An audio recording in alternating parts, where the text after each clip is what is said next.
Sudarlun, kontingen Aceh gagal merebut medali emas cabang olahraga pencak silat.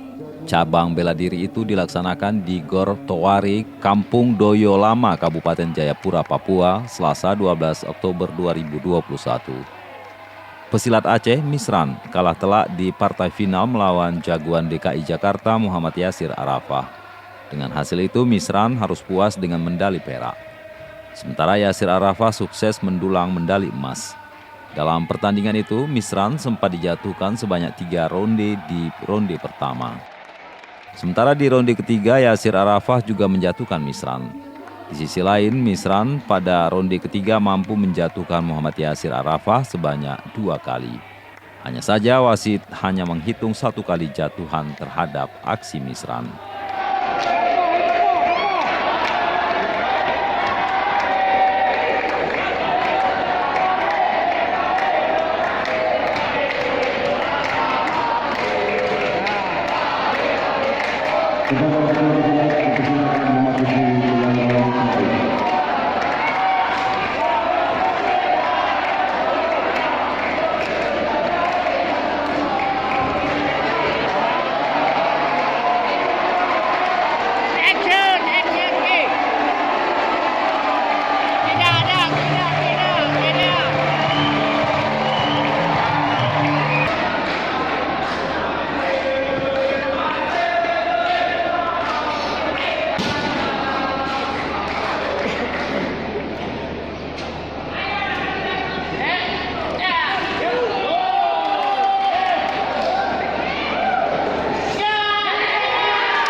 Dari Jayapura, Imran Taib, Serambion TV.